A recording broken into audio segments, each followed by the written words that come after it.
La obra evangélica en Patzum, del departamento de Chimaltenango, se inició en el año de 1916, no pudiendo ser precisa la fecha por el informante. Esta obra se inició bajo los auspicios de la iglesia evangélica Las Cinco Calles de la ciudad capital, iglesia que pertenece a la misión centroamericana. La iglesia en referencia, no conforme en sustentar una religión, que más que una religión, constituye la salvación para todos los que están sin Dios y sin esperanza en este mundo. El amor hacia las almas perdidas hizo lo posible compartir con la gente de Patzum, enviando de primer término al evangelista muy recordado, hijo de Dios, don Lucas Lemus, originario de Santiago, Zacatepeques, del departamento de Zacatepeques. Don Lucas Lemus, al hacer su entrada a este pueblo, inició su trabajo de evangelización, y como primer fruto de su labor fue que don Trinidad Bach fuera catequizado. Don Lucas Lemus, teniendo a su primer converso y en medio de su labor, se le vino a la mente que como una consecuencia de su tarea es la conversión de otros y un centro donde predicar, y evangelizando a don Miguel Ajpop, este le ofreció su casa para los servicios que pronto se puso en práctica. Teniendo ya la casa, se dio inicio a los servicios, a pesar de que los asistentes eran 2 o 3, iniciándose con ellos la persecución de parte de los vecinos y de los que se dieron cuenta de este nuevo movimiento. Fuera de la obra evangelística que estaba realizando don Lucas, también don Trinidad Bach logró catequizar a su hermano Arcadio Bach y a don Santiago Baján y a don Domingo Bach. Poco tiempo después, a don Victoriano Musía, Agustín Gómez y don Faustino Canú, y corría ya el año 1918. Simultáneamente a la obra realizada por don Trinidad Bach, don Miguel Ajpop logró convencer a su yerno don Tiburcio Rabaric y a un vecino del mismo patio, que don Pedro Chicol, que después de algunos años retornara al mundo, o mejor dicho, a la religión católica en la que aún permanece. Don Faustino Canú y otros hicieron posible convencer a don Fidel y a don Tomás Canú. El evangelio iba teniéndose a aumentar la feligresía, ya en 1920.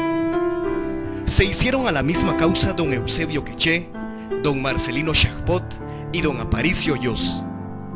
Después de haberse retirado don Lucas Lemus, estuvo visitando a Patzum el hermano don Fermín Chet, originario de San Juan Zacatepeques, del departamento de Guatemala. En su tiempo hubo más oyentes en los servicios porque sus prédicas fueron en Cachiquel. Poco tiempo después vino don Isidro Alarcón, quien era originario de Antigua Guatemala. Predicaba en algunas casas que alquilaban y en idioma español, y algunas veces predicaba en casa de doña Valentina Estrada. Seguidamente trabajaron en la obra evangélica don Victoriano García y don Pedro Leiva, que eran oriundos de la ciudad capital, quienes predicaban solamente en idioma español. Luego hizo su aparición don Isidro Sicaján, procedente de San Antonio Palopó, quien predicaba en Cachiquel. Don Arturo Borja predicaba en casas particulares y más de las veces en casa de doña Valentina Estrada, y de vez en cuando con don Miguel Ajpop y don Santiago Baján, siendo don Arturo quien más tiempo tardara en la obra en Patzum. Asimismo, estuvieron visitando este pueblo, activando la obra, Gregorio Arroyo y el muy recordado misionero don Eduardo Bishop. Como puede apreciarse, la obra iba realizándose entre indígenas y ladinos. Como la obra iba tomando auge halagador y por ofrecer un cambio propicio, vino a terciar en bien don Sixto Guaján, quien predicaba en Cachiquel y acompañado por su esposa Socorro Hernández de Guaján, quien tocaba el armonio, siendo así como cautivó la tentación de mucha gente para oír el mensaje de la buena nueva de salvación. Cabe consignar el arribo de don Guillermo Cameron Townsend, un misionero que se hizo una vida abnegada para la causa santa en este pueblo, y a partir de ese tiempo la obra tomó otro giro, Como consecuencia lógica de todo hecho tocante al Evangelio, es bueno hacer una memoria de la constitución de la Iglesia. No podemos decir una organización en el sentido nato, sino una organización en concordancia a la membresía con que se contaba. Haciendo una sucinta narración, la membresía se componía de los siguientes pioneros: Trinidad Bach, Victoriano Musía, Tiburcio Rabaric, Eusebio Queché, Agustín Gómez, Gregorio Chulú, Lorenzo Ajú, Tomás Canú, Fidel Canú, Faustino Canú. Además de la lista que antecede, se contaba también con algunas esposas y niños, algunas porque otras no habían aceptado aún, más bien eran también agentes de persecuciones. Los lugares de servicios en un principio fueron así. Se contó con la casa de don Miguel Agpop, la cual estaba ubicada en el Cantón Sur, donde en la actualidad vive don Pedro Chicol.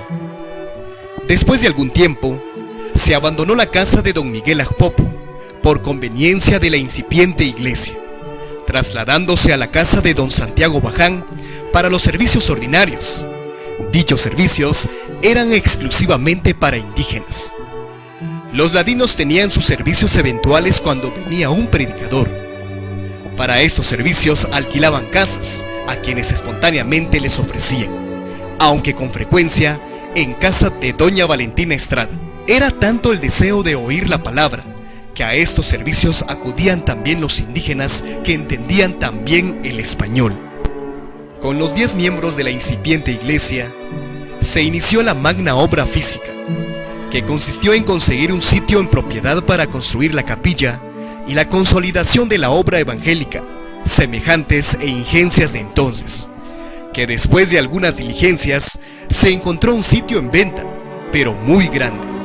No obstante, entablaron negocios con Encarnación y Fidelia Juárez, y por la extensión del sitio se comprometieron a adquirir únicamente la tercera parte, y fue la fracción central, en donde está ubicado el templo evangélico Salem.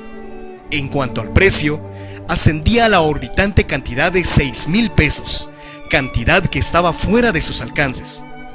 Sin embargo, sin escatimar esfuerzos, comprometieron con todo su corazón que aportando cada uno reunirían 3,000 pesos. Así únicamente los 10 aportó cada uno, reunidos los 3,000 pesos. Se dirigieron al misionero don Guillermo Cameron Townsend para que por su medio se dirigiera a la misión para la obtención de los 3,000 pesos para la adquisición del sitio en referencia. La intervención del misionero hizo posible dicha compra. Este lugar fue testigo mudo de las persecuciones de que fueron objeto los primeros evangélicos. Esta compra tuvo su escritura a nombre de los compradores y por dificultades que representó, se hizo imperante la necesidad de hacer una nueva escritura a favor de 3 representantes que fueron don Gregorio Chulú, don Fidel Canú y don Tomás Canú.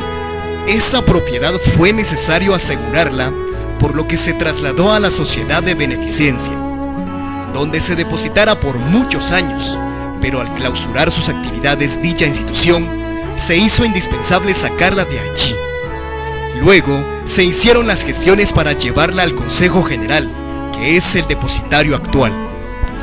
Como por el año 1925, se iniciaron los trabajos para la construcción de la primera capilla o templo de la iglesia primitiva.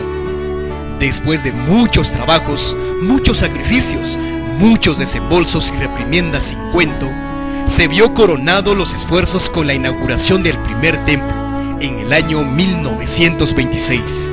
Este pueblo, fruto de los pioneros de la obra evangélica en Patzum, y donde invocaran el nombre de Dios por muchos años, constituyó el altar de devoción de la feligresía de la incipiente iglesia. Este templo, símbolo del esfuerzo, fue derribado por el terremoto que azotara a esta región el día jueves 6 de agosto de 1942 a las 17:37. Ante estos hechos acaecidos, los evangélicos no se cruzaron de brazos, sino en 1943 se construyó la segunda capilla y fue muy sencilla, de horcones y de bajareque, que como se puede apreciar no era consistente y sus dimensiones fueron de 18 por 16 varas. Visto el deterioro que pronto tuvo, se pensó construir una más grande, consistente como también con más amplitud para alojar el número de evangelios que constituiría un número apreciable. Ante la necesidad se hizo el esfuerzo de construir un templo de 24 por 12 varas. Esta construcción se hizo como en el año de 1947. El aumento inesperado de asistentes fue indispensable una ampliación. Se realizó en 1971 a 1972. Pero en vista de constituir amenaza para los asistentes, con materiales adecuados se hicieron los preparativos y se colocó la primera piedra a las 8 horas del día lunes 3 de febrero de 1975 por el pastor Don Pedro Witz, quien también dio un mensaje adecuado al caso que nos ocupa y ante la mayoría de la membresía de la Iglesia Salem congregada en el patio.